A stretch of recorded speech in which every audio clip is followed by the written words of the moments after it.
Swadee Cup. Thai say they expect the Songkran water activities to be curtailed this year. Thai protesters are crying foul over their treatment in prison, and the latest from Myanmar and the Burmese army turning on their own citizens. All coming up on Thailand News Today.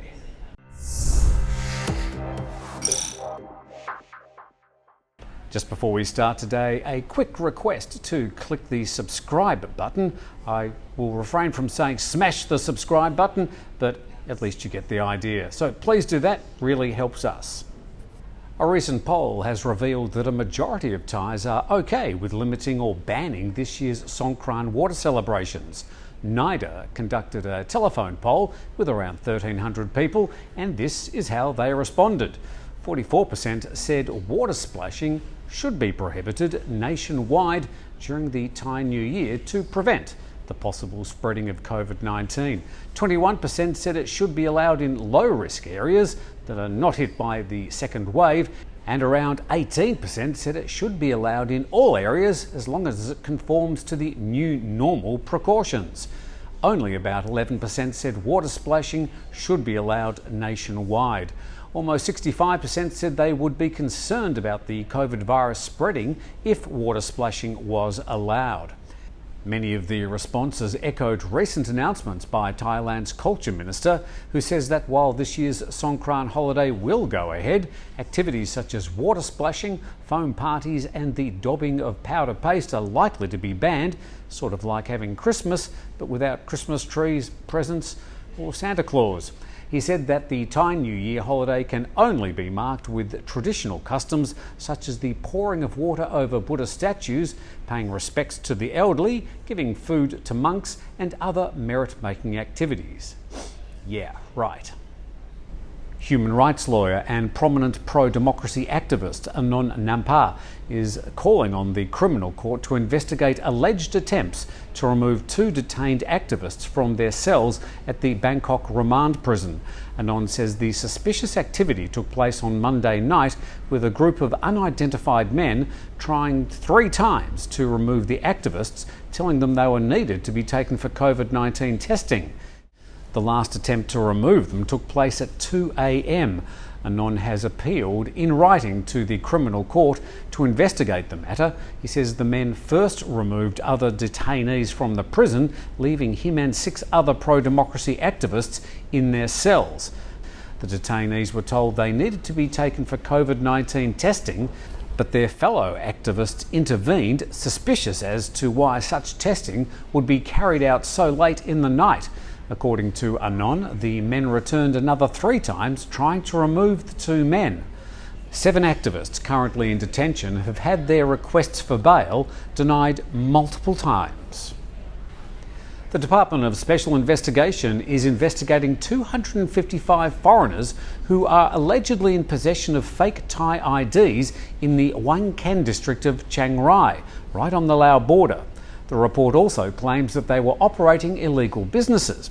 One of the suspects is Chinese, but carried a Thai ID saying that he was a Thai citizen. The man later registered a company to run a business usually reserved for Thai citizens. The Chinese man, whose real name was Wen, is now being tracked down after the issue of an arrest warrant.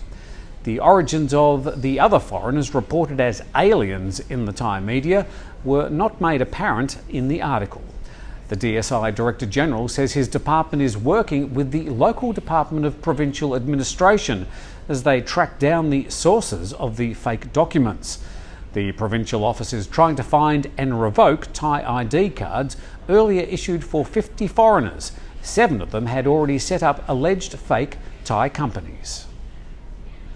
Thailand's Labour Ministry is warning the public to be aware of fake mobile applications when registering for the government's latest cash handout scheme.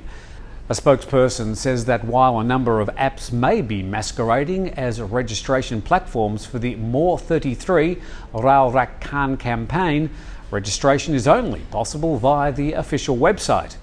He said the scheme has only one online registration platform. No registration is allowed via a mobile application. Once a candidate's registration is approved, he or she must verify their information on the government application. The scheme offers eligible participants a 4,000 baht handout paid via the Paotang app. The campaign has a price tag of around 37 billion baht and kicks off on March the 22nd. The government's hoping that the new stimulus package will benefit around 9.27 million Thai citizens. To some regional news, and the Philippines is closing its border to foreigners and will also restrict the number of Filipinos returning to the country as health officials battle to contain another spike in COVID cases. The number of daily infections has hit a 7-month high of over 5,000 this week, and it's predicted that figure will probably double before the end of the month. The majority of new infections are in and around the city of Manila, where localised lockdowns, nighttime curfews and a stay-at-home order for all children is now in effect. The ban on overseas arrivals was announced yesterday by the Philippines COVID-19 Task Force and comes into effect from this Saturday.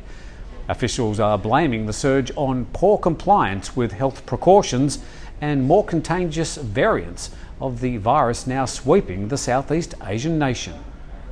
The Philippines is the second hardest hit country in Southeast Asia, behind Indonesia, and has amassed 631,000 infections since last year. And at least 20 more people have allegedly been killed in Myanmar as a result of the military cracking down on protesters of the February 1 coup. The UN claims that women and children are among the victims. At this stage, at least 138 mostly peaceful protesters have been killed in violence as the result of the Tatmadaw turning on its own citizens. Last Saturday saw 18 people killed, whilst on Sunday saw another 44 deaths, adding to the 20 recorded yesterday by the Assistance Association for Political Prisoners. The association says casualties are dramatically increasing, with witnesses on the ground saying security forces are allegedly using tear gas, rubber bullets as well as live rounds against protesters in near-daily crackdowns across the country. Meanwhile, Thailand's government is responding to the political instability in neighbouring Myanmar by announcing plans to set up refugee camps for those who are fleeing the violence.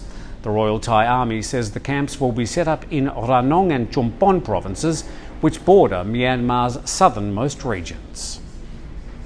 Checking the air quality around Thailand, Bangkok has moderate air quality today.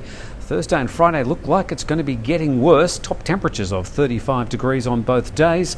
In Phuket, moderate air, reading of 78 today. Much the same over the next couple of days. Top temperatures of 29 degrees. Thursday sunny and Friday with some cloud. To Nakhon Ratchasima in the northeast. Very unhealthy air today, but it will be getting a little bit better in the next few days. But temperatures right up there at 37 and 39 over the next few days. To Chiang Mai in northern Thailand, and unhealthy air reported there today. A little bit better tomorrow, but worse again on Friday. Temperatures right up there at 40 degrees. Tomorrow some cloud around and sunny on Friday. To the central Gulf of Thailand coast, checking around Phetchaburi area, and it says 110, which is considered unhealthy for sensitive groups. Much the same over the next few days, temperatures of 31 and 32 and generally cloudy. And to Pattaya, we've got moderate air there today, measured at 86. A little bit worse tomorrow and much the same as today on Friday. Temperatures of 31 and 32 over the next few days and some cloudy skies. Thank you for joining us on Thailand News Today. Not a lot of good news, I'm afraid, but that's sort of the nature of a lot of the news around at the moment. In the meantime, please subscribe to the channel, and we do look forward to seeing you again tomorrow.